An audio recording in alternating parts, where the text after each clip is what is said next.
ജൈവ സ്വഭാവമില്ലാത്ത ഒരു പാർട്ടിയാണ് കമ്മ്യൂണിസ്റ്റ് പാർട്ടി എന്ന് പറയുന്നത്. പണ്ട് നമ്മൾ കേരളത്തിൽ കിടന്നത് നിങ്ങളെന്നെ കമ്മ്യൂണിസ്റ്റ് ആക്കിന്നായിരുന്നു. അതായത് കേരളത്തിൽ മനുഷ്യരെ കമ്മ്യൂണിസ്റ്റ് ആക്കി. ഇപ്പൊ കമ്മ്യൂണിസത്തിൽ നിന്ന് കമ്മ്യൂണിസ്റ്റുകാരിൽ നിന്ന് മനുഷ്യരുണ്ടായിക്കൊണ്ടിരിക്കും. സമൃദ്ധിയല്ല, ദാരിദ്ര്യമാണ് മറ്റേ മഹത്വവൽക്കരിക്കപ്പെടുന്ന സാധനം എന്നൊരു തെറ്റിദ്ധാരണ കേരളത്തിൽ കമ്മ്യൂണിസ്റ്റ് പ്രസ്ഥാനം പൊതുവെ കൊണ്ടുവന്നു. അത് കോൺഗ്രസ്സുകാരെയും ബാധിച്ചു, BJP-ക്കാരെയും ബാധിച്ചു. CPM എന്ന് പറഞ്ഞാൽ പിണറായി വിജയനാണ്. അപ്പോൾ പിണറായി വിജയന്റെ സന്തോഷങ്ങളുടെയും താല്പര്യങ്ങളുടെയും അടിസ്ഥാനത്തിലാണ് ഏത് കാര്യങ്ങളാണെങ്കിലും നീങ്ങുന്നത്. സഹകരണ ബാങ്കുകൾ പൊളിഞ്ഞാൽ കേരളത്തിൽ CPM തകർന്നു പോകുമെന്ന് ഒരു ഉൾക്കാഴ്ച BJP-ക്ക് ഉണ്ടായി എന്ന് പറയുന്നതിൽ തെറ്റുണ്ട്. പലതും ഈ പൊതുസമൂഹത്തിന് അറിയില്ല എന്നുള്ളതാണ് അതിന്റെ മറ്റൊരു കാര്യം. ആ അറിവില്ലായ്മയാണ് ഈ സഹകരണ മേഖലയിൽ ഈ മൂന്ന് പാർട്ടികൾക്കും വന്നു കഴിഞ്ഞാൽ അവർക്ക് ഇത് ഈ വാരിക്കൊണ്ട് പോകാൻ കഴിയുന്നത്. നമസ്കാരം സാർ. നമസ്കാരം സർ, CPM-നുള്ളിൽ അധികാരത്തെ സ്നേഹിക്കുന്ന CPM-കാർ, എന്നാൽ പാർട്ടിയെ മാത്രം സ്നേഹിക്കുന്ന CPM-കാർ ഇങ്ങനെ ഉണ്ടോ? ഇവർ തമ്മിലൊരു വടംവലിയാണോ ഇപ്പോൾ ഈ പാർട്ടിക്കുള്ളിൽ നടക്കുന്നത്? അതൊരു സ്വാഭാവികമായ ഒരു പരിണാമമാണ്. കാര്യം ഒരു ജൈവ സ്വഭാവമില്ലാത്ത ഒരു പാർട്ടിയാണ് കമ്മ്യൂണിസ്റ്റ് പാർട്ടി എന്ന് പറയുന്നത്. ഒന്നാമത്തെ കാര്യം, മനുഷ്യനെ വർഗമായിട്ടാണ് കാണുന്നത്. ഇപ്പോൾ ഇന്ത്യയിലെ ഏറ്റവും വലിയ വർഗീയ പാർട്ടി എന്ന് പറഞ്ഞു കഴിഞ്ഞാൽ അത് കമ്മ്യൂണിസ്റ്റ് പ്രസ്ഥാനമാണ്. കാരണം വർഗാടിസ്ഥാനത്തിൽ പ്രഖ്യാപിതമായിട്ട് ജനങ്ങളെ കാണുന്ന ഏക രാഷ്ട്രീയ പാർട്ടി കമ്മ്യൂണിസ്റ്റ് പാർട്ടി, CPM. ഇപ്പോൾ CPM എന്ന് പറഞ്ഞാൽ മതി. അപ്പോൾ ഈ മനുഷ്യനെ വർഗമായിട്ട് തിരിച്ച് കാണുന്നതിനെയാണ് വർഗീയത എന്ന് പറയുന്നത്. ആണോ അല്ലയോ? ആണ്. അതിപ്പോൾ ഇനിയിപ്പം ഏത് വർഗമാണെന്നത്, തൊഴിലാളി വർഗമായിക്കോട്ടെ, മുതലാളി വർഗമായിക്കോട്ടെ, ഇനി അതല്ല ഈഴവനായിക്കോട്ടെ, നായരായിക്കോട്ടെ, ക്രിസ്ത്യാനായിക്കോട്ടെ, ഇങ്ങനെ ഓരോ വർഗമായിട്ട് അവിടെ നമ്മൾ മനുഷ്യനെ കാണുന്നില്ല. അതുകൊണ്ടാണ് പ്രശ്നം. ഒരു വർഗം തിരിക്കുന്ന സമയത്ത് അവിടെ നമ്മൾ നഷ്ടപ്പെടുന്നത് മനുഷ്യൻ എന്നുള്ള കാഴ്ച നഷ്ടപ്പെടുന്നു. അതുകൊണ്ടാണ് ഇത് ജൈവ സ്വഭാവമില്ലാത്ത പാർട്ടിയാണ്. മാത്രവുമല്ല, ഇതിൻ്റെ ഘടന എടുത്ത് നോക്കിക്കഴിഞ്ഞാൽ ഒരു മെഷീൻ്റെ ഘടനയാണ്, യാന്ത്രികമാണ്, ഒരു യന്ത്രത്തിൻ്റെ ഘടനയാണ് ഈ കമ്മ്യൂണിസ്റ്റ് പ്രസ്ഥാനത്തിൻ്റെ ഒരു ഘടനയും പ്രവർത്തന രീതിയുമെല്ലാം. അവരുടെ ഈ കേന്ദ്രീകൃത ജനാധിപത്യം എന്നൊക്കെ പറയുന്ന സംഗതി ഒരു മെഷീൻ്റെ ഘടനയാണ്. അപ്പോൾ മെഷീൻ എന്നുള്ളത്, അല്ലെങ്കിൽ യാന്ത്രികമായിട്ടുള്ളത്, മെക്കാനിക്കലായിട്ടുള്ളത് കാലം ചെല്ലുന്ന സമയത്ത് അത് ദ്രവിച്ച് അതിൻ്റെ ജോയിൻറ്റുകൾ, അതല്ലെങ്കിൽ ഭൗതികമായിട്ടുള്ള സാധനങ്ങളോ യാന്ത്രികം എന്ന് പറഞ്ഞാൽ അത് നശിച്ചില്ലാണ്ടായിപ്പോകും. ഭൗതികമായിട്ട് ഉണ്ടാകുന്നത് കുറച്ചുനാൾ നിലനിന്ന് എല്ലാം നശിക്കും. അതുകൊണ്ടാണ് പറഞ്ഞത് സ്വാഭാവികമായൊരു പരിണാമമാണ് ഇപ്പോൾ നമ്മൾ കാണുന്നത്. അപ്പോൾ ഇപ്പോൾ CPM-നകത്ത് നമ്മൾ കാണുന്ന ഈ ചില സുഹൃത്തുക്കൾ, ഇപ്പോൾ കണ്ണൂരെ എടുത്ത് നോക്കിക്കഴിഞ്ഞാൽ TK ഗോവിന്ദൻ, G സുധാകരൻ, ഇവരൊക്കെ ഈ പാർട്ടിയെ കെട്ടിപ്പടുത്ത ആൾക്കാരാണ്. പക്ഷേ ആ കെട്ടിപ്പടുത്തത് അവർ വളരെ എന്താ പറയുക, നിസ്വാർത്ഥമായ സേവനം, വ്യക്തി എന്നുള്ളതിനെ കാണാതെ പാർട്ടിയെ മാത്രം കണ്ടു, ഇല്ലേ? പക്ഷെ അവരിപ്പോഴും അവരുടെ വ്യക്തികളെ അവർക്ക് നിയന്ത്രിക്കാൻ പറ്റുന്നില്ല. പാർട്ടിക്ക് വേണ്ടി അവർക്ക് സമർപ്പിക്കാൻ തയ്യാറായിരുന്നുവെങ്കിൽ അവർക്ക് പാർട്ടിക്ക് വേണ്ടി സമർപ്പിച്ചാൽ മതി, വ്യക്തി പ്രധാനമല്ലല്ലോ. പക്ഷെ അവരുടെ ഉള്ളിലുള്ള വ്യക്തിക്ക്, ആ ജൈവഭാവത്തിന് ചില വൃത്തികേടുകൾ കാണുമ്പോൾ, ചില അനീതികൾ കാണുമ്പോൾ അവർക്ക് സഹിക്കാൻ പറ്റില്ല, പ്രതികരിക്കേണ്ടി വരുന്നു. അപ്പോൾ അവരിലെ മനുഷ്യർ ഉണരുന്നു എന്നുള്ളതാണ്. കേരളത്തിലെ കമ്മ്യൂണിസ്റ്റുകാരിലെ ഈ മനുഷ്യൻ്റെ ഏറ്റവും വലിയ സ്വഭാവം, എത്ര അടിച്ചമർത്തി കഴിഞ്ഞാലും ആ മനുഷ്യൻ ആയി നിലനിർത്തുന്ന കാലം ഈ മനുഷ്യൻ പൊന്തി വരും. ആ കേരളത്തിലെ കമ്മ്യൂണിസ്റ്റുകാരിലെ മനുഷ്യർ പതുക്കെ പതുക്കെ പൊന്തി വരുന്നു എന്നുള്ളതിൻ്റെ ലക്ഷണമാണ് ഇപ്പോൾ G സുധാകരനിലൂടെ ആണെങ്കിലും TK ഗോവിന്ദനിലൂടെ ആണെങ്കിലും നമ്മുടെ V കുഞ്ഞികൃഷ്ണനൊക്കെ ആണെങ്കിലും ഇവരിലൂടെയൊക്കെ കാണുന്നത്, പണ്ട് നമ്മൾ കേരളത്തിൽ കിടന്നത് നിങ്ങളെന്നെ കമ്മ്യൂണിസ്റ്റ് ആക്കിന്നായിരുന്നു. അതായത് കേരളത്തിൽ മനുഷ്യരെ കമ്മ്യൂണിസ്റ്റ് ആക്കി. ഇപ്പോൾ കമ്മ്യൂണിസത്തിൽ നിന്ന് കമ്മ്യൂണിസ്റ്റുകാരിൽ നിന്ന് മനുഷ്യരുണ്ടായിക്കൊണ്ടിരിക്കുന്നു. ആ പ്രതിസന്ധിയാണ് ഇപ്പോൾ CPM നേരിടുന്നത്. അപ്പോൾ ആ പാർട്ടി ഉപയോഗിച്ചുകൊണ്ട് ഈ പറഞ്ഞതുപോലെ അധികാരം, പണം, അതേപോലെ തന്നെ ആർത്തി, ഇതൊക്കെ ഒരു വിഭാഗം വളരെ മനോഹരമായിട്ട് എൻജോയ് ചെയ്യുന്നു.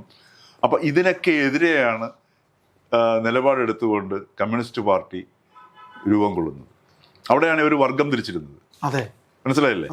ഇപ്പോൾ ഒരു വിശക്കുന്ന ഒരു എല്ലും കോലുമായ ഒരു വ്യക്തിക്ക് അടുപ്പിച്ച് കൊണ്ടുവന്ന് അദ്ദേഹം നോൺ വെജൊക്കെ കഴിക്കാന്നുണ്ടെങ്കിൽ കുറച്ച് ബീഫും കുറച്ച് ബോൺമിറ്റയും മറ്റേതൊക്കെ കൊടുത്താൽ 2 ആഴ്ച കൊണ്ട് ഒരു ഭയങ്കര തടിമാടനാക്കി ജിമ്മാക്കി വേണേൽ മാറ്റാൻ പറ്റും.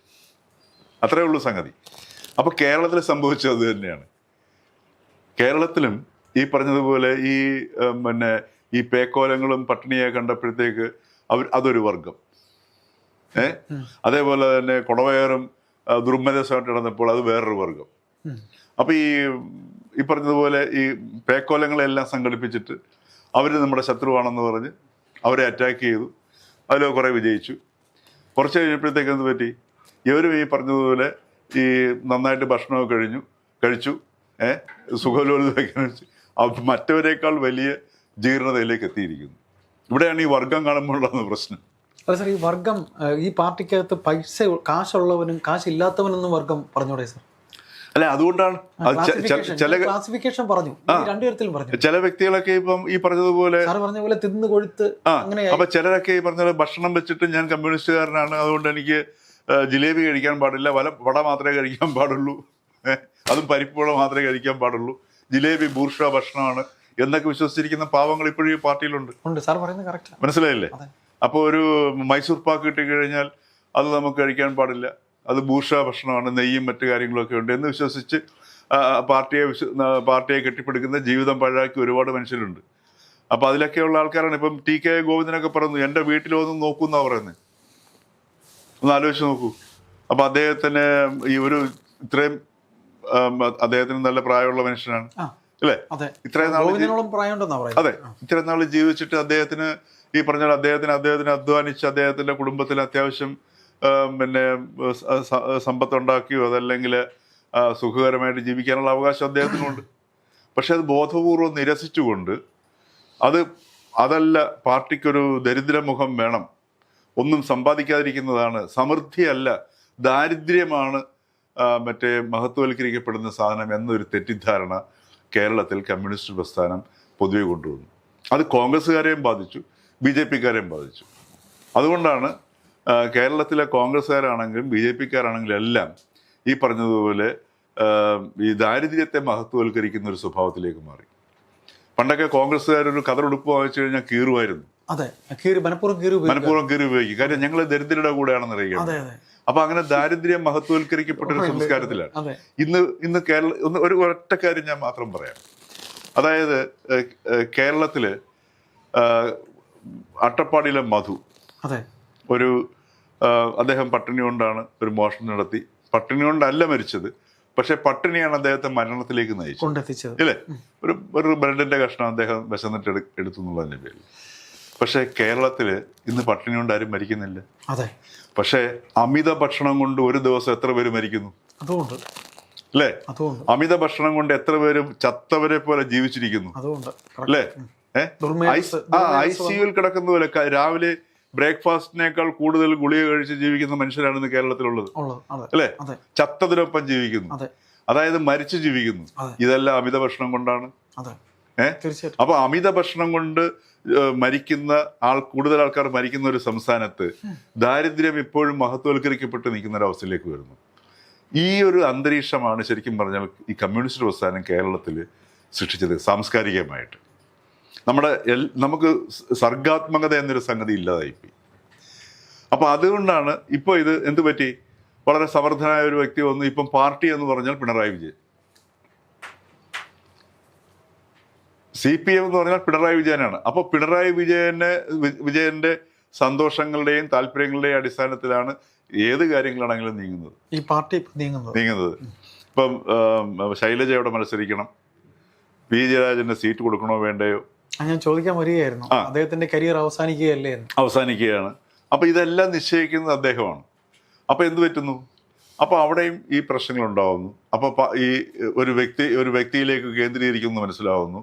പാർട്ടിയുടെ പഴയതുപോലുള്ള ഭദ്രതയില്ല. പാർട്ടി എന്നുള്ളത് കേരളത്തിൽ ഇപ്പോൾ ഏറ്റവും ദുർബലമായ അവസ്ഥയിലെത്തുകയും പിണറായി വിജയൻ ശക്തനാകുകയും ചെയ്തു. അപ്പൊ ആ ദുർബലമായ പാർട്ടിയിൽ നിന്ന് ഇങ്ങനെ പൊഴിഞ്ഞു പോകും. നേരത്തെ നമ്മൾ പറഞ്ഞില്ലേ, ഇപ്പം യാന്ത്രിക എൻട്രോപ്പി എന്ന് പറയുന്നൊരു സംഗതിയുണ്ട്. ഈ പിന്നെ ഫിസിക്കൽ സയൻസിൽ അതെ ഒരു ഉപകരണം വെറുതെ ഇരുന്ന് കഴിഞ്ഞാൽ അതിന്റെ എനർജി ഇങ്ങനെ തുരുമ്പെടുത്ത് പോകും. അതെ അപ്പൊ എന്ന് പറഞ്ഞതുപോലെ ആ പാർട്ടി ഈ ദുർബലമായപ്പോൾ ഉണ്ടാകുന്ന ഈ അതായത് സാറ് പറയുന്ന സംഘടന ദുർബലമായി എന്ന് ആ സംഘടന ദുർബലമായി ആ സ്ട്രക്ചർ പൊളിഞ്ഞു വീണുകൊണ്ടിരിക്കുന്നതിന്റെ ആദ്യത്തെ ചില ജോയിന്റുകൾ, ചില ചെറിയ ചെറിയ ചക്രങ്ങൾ ഇളകി വീഴുന്നു, അത് പടവും വീഴുന്നു, ശബ്ദം കേൾക്കുന്നു. അത്തരം ശബ്ദങ്ങളാണ് ഇപ്പോൾ നമ്മൾ കേരളത്തിൽ കണ്ടുകൊണ്ടിരിക്കുന്നത്. അതാണ് അത് അതിനകത്തു നിന്ന് എങ്ങനെ പിടിച്ചു നിൽക്കാം എന്നുള്ളതിൻ്റെ ഒരു ശ്രമത്തിലാണ് ഈ പറഞ്ഞ നേതൃത്വം പറയുന്നത്. CPM തുരുമ്പെടുത്ത് കഴിഞ്ഞു. സംശയം എന്താ കാര്യത്തിൽ? തുരുമ്പെടുത്ത് അടർന്നു വീണ് തുടങ്ങി എന്നുള്ളതാണ്. അപ്പൊ തുരുമ്പെടുക്കുന്നതിന് കാരണക്കാരൻ ഈ പറയുന്ന മഹത് വ്യക്തി തന്നെയാണോ ഇപ്പോഴത്തെ കേരളം? അദ്ദേഹം ഒരു നിമിത്തമാണ്. ഇത് പ്രസ്ഥാനത്തിൽ നിന്നുണ്ടായ ഒരു സംഗതിയാണ്. പിണറായി വിജയൻ ഈ പ്രസ്ഥാനത്തിന്റെ സൃഷ്ടിയാണ്. അതെ. അപ്പൊ ആ സമയത്ത് അദ്ദേഹം അങ്ങനെ പെരുമാറേണ്ടി വന്നു. അത് അദ്ദേഹത്തിന് അദ്ദേഹത്തിലൂടെ വളരെ സമർത്ഥനായതുകൊണ്ട് പാർട്ടിയെ തന്റെ കയ്യിലേക്ക് ഒതുക്കി. ഇപ്പൊ VS അച്യുതാനന്ദനും പിണറായി വിജയനും തമ്മിലുണ്ടായിരുന്ന ഒരു ദീർഘമായ ഫൈറ്റ് 15 വർഷത്തോളം നീണ്ടു നിന്നൊരു കേരള രാഷ്ട്രീയം. ആശയപരമായിട്ടുള്ള ഫൈറ്റ് അല്ലേ? ആശയപരം മാത്രമല്ല, പാർട്ടി സംഘടനാപരമായിട്ട്. അപ്പൊ അങ്ങനെ വന്നപ്പോഴത്തേക്ക് പിന്നെ അവിടെ സർവൈവൽ ഇഷ്യൂ വന്നു. നിലനിൽപ്പിന്റെ വിഷയം. അപ്പൊ പിണറായി വിജയൻ പാർട്ടിയെ എല്ലാ ജില്ലാ ഘടകങ്ങളെയും കയ്യിലെടുക്കാനുള്ള തന്ത്രങ്ങൾ എടുത്തു. അത് എല്ലാ തന്ത്രങ്ങളും ഉപയോഗിച്ചു. അവിടെ ജില്ലാ നേതൃത്വത്തിലുള്ളവര് ക്രിമിനൽസ് ആണോ അല്ലയോ ഒന്നും നോക്കിയില്ല. ഓഫർ ചെയ്ത് പാർട്ടിയെ പിടിക്കുക എന്നുള്ളതാണ്. അപ്പൊ അതൊക്കെ ഇതിനെ കോൺട്രിബ്യൂട്ട് ചെയ്യുന്നുണ്ട്. അപ്പൊ അങ്ങനെ ഒരു അവസ്ഥയിലാണ് ഇപ്പൊ ഈ തെരഞ്ഞെടുപ്പിൽ നേരിടാൻ. സാർ, ഞാൻ ഒന്നുകൂടെ ചോദിച്ചുകൊണ്ട് ഈ സംസാരം അവസാനിപ്പിക്കാം. സാർ, ഇനിയൊരു സംസ്ഥാന സമ്മേളനമോ അല്ലെങ്കിൽ ഈ പാർട്ടിക്ക് ഇനിയൊരു അവരുടെ സമ്മേളനം എന്ന് പറയുന്നത് അവരുടെ ഒരു ആഘോഷമാണ്. ഒരു ഒത്തൊരുമയോടെ ഇവർക്ക് കൊണ്ടുപോകാൻ കഴിയുമോ? കാര്യം ഭരണം പോകുന്ന കാര്യം ഉറപ്പാണ്. കാര്യം ഇതുവരെ ഈ പാർട്ടിക്ക് ഇല്ലാത്ത രീതിയിൽ ഒരു മൂല്യച്യുതി ഉണ്ടായിക്കഴിഞ്ഞു. സംഘടനയിൽ സാറ് പറഞ്ഞ പോലെ ആ യന്ത്രം തകർന്നു. ഒരു യന്ത്രം എന്നാണ് സാറ് പറഞ്ഞത്. അപ്പോൾ ഇനി അവർക്ക് അങ്ങനെ ഒരു ഇത് ഉണ്ടാകുമോ? അല്ല, ഭരണം കിട്ടുമല്ലോ എന്നൊന്നും നമുക്ക് പറയാൻ പറ്റില്ല. അത് നമ്മൾ പോകും എന്ന് നമുക്ക് പറയാൻ പറ്റത്തില്ല.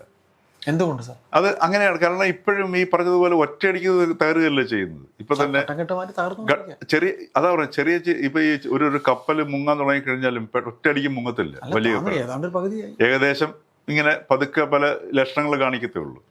അപ്പോൾ ഇപ്പൊ തന്നെ ഉദാഹരണത്തിന് ചില മണ്ഡലങ്ങളിലേക്ക് എടുത്ത് നോക്കിയാൽ അറിയാം കേരളത്തിൽ നടത്തിയിട്ടുള്ള ചില അന്തർധാര അഡ്ജസ്റ്റ്മെന്റുകൾ. അപ്പൊ അതിലൂടെയൊക്കെ ഇപ്പൊ പാർട്ടി പറഞ്ഞ പോലെ പ്രാദേശിക ഘടകങ്ങളും ജില്ലാ ഘടകങ്ങളും ഒക്കെ ഈ ജില്ലയിലൊക്കെ ആ സ്ട്രക്ചറൊക്കെ ഇപ്പോഴും ഏകദേശം ഭദ്രമാണ്. അസ്വസ്ഥത ധാരാളം ഉണ്ട് താനും. അപ്പം അതുകൊണ്ട് ഒറ്റയടിക്കത് കൊണ്ട് ഒരു സുപ്രഭാതത്തിൽ ഈ ഇലക്ഷൻ കഴിയുമ്പോഴത്തേക്ക് പാർട്ടി തകർന്നു പോകുമെന്ന് വെച്ചാൽ തകർന്നു പോവില്ല. കാര്യം അങ്ങനെയാണ് അത് കെട്ടിവെച്ചിരിക്കുന്നത്. ഒരുപാട് പേർക്ക് ഉദാഹരണത്തിന് ഭൂപണയ ബാങ്കുകൾ, സഹകരണ സ്ഥാപനങ്ങൾ, പിന്നെ ബഹുജന സംഘടനകൾ, ഇതെല്ലാം കൂടെ വെച്ചിങ്ങനെ കെട്ടിപ്പണഞ്ഞ് വെച്ചിരിക്കുകയാണ്. ബംഗാളിലെ കണക്ക് അത്ര എളുപ്പത്തിൽ കേരളത്തിൽ പോവില്ല. സാർ, അവിടെ ഈ കരുവന്നൂർ സഹകരണ ബാങ്ക് തന്നെ BJP പിടിച്ചത്. ഇപ്പം BJP സഹകരണ ബാങ്കിലേക്ക് ചുമ്മയല്ല വന്ന് കടന്നു പിടിച്ചത്. എൻ്റെ കേട്ടറിവാണ്. അപ്പോൾ അത് ശരിയാണോ സാർ? സഹകരണ ബാങ്കുകൾ പൊളിഞ്ഞാൽ കേരളത്തിൽ CPM തകർന്നു പോകുമെന്ന് ഒരു ഉൾക്കാഴ്ച BJPക്ക് ഉണ്ടായി എന്ന് പറയുന്നതിൽ തെറ്റുണ്ടോ? അതൊക്കെ ഉണ്ടാവും. സ്വാഭാവികമായിട്ടും ഈ CPMന്റെ പിടിയിലാണ് കേരളത്തിലെ സഹകരണ ബാങ്കുകൾ. അതിനകത്ത് പക്ഷേ നമ്മൾ മനസ്സിലാക്കേണ്ട സംഗതി എല്ലാ രാഷ്ട്രീയക്കാരും ഏതാണ്ട് ഒരുപോലെ തന്നെ. മനസ്സിലായില്ലേ? ആരുടെ കയ്യിൽ വന്നാലും കേരളത്തിലെ സഹകരണ മേഖല എന്ന് പറഞ്ഞു കഴിഞ്ഞാൽ ഒരു വലിയ മേഖലയാണ്. അതിനകത്ത് നടക്കുന്ന എന്താണെന്ന് കൈയിട്ട് വാരലല്ല.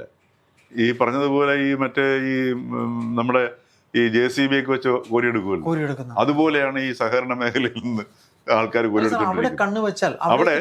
അവിടെ CPM മാത്രമല്ല, അതിപ്പം കോൺഗ്രസിന്റെ ആണെങ്കിലും അത് BJPയുടെ ആണെങ്കിലും എല്ലാം ഏകദേശം ഈ ഒരു വലിയൊരു എന്താ പറയുക, അഴിമതി എന്നൊന്നും പറയാൻ പറ്റത്തില്ല. ഒരു വല്ലാത്ത ഒരു എന്താ പറയുക, പ്രത്യേകിച്ചൊരു വാക്കില്ല. ആ രീതിയിലാണ്, കൊള്ളയാണ് നടക്കുന്നത്. പല രീതിയിലാണ് നടക്കുന്നത്. പലതും ഈ പൊതുസമൂഹത്തിന് അറിയില്ല എന്നുള്ളതാണ് അതിന്റെ മറ്റൊരു കാര്യം. ആ അറിവില്ലായ്മയാണ് ഈ സഹകരണ മേഖലയിൽ ഈ 3 പാർട്ടികളും വന്നു കഴിഞ്ഞാൽ അവർക്ക് ഇത് ഈ വാരിക്കൊണ്ട് പോകാൻ കഴിയുന്നത്. സാർ, ഏതായാലും ഈ തെരഞ്ഞെടുപ്പിന്റെ തുടക്കം മാത്രമേ ആയുള്ളൂ. ഇനിയും 20 ദിവസം ഉണ്ട്. നമുക്ക് തുടർന്ന് ഇരിക്കാം സാർ. തീർച്ചയായിട്ടും.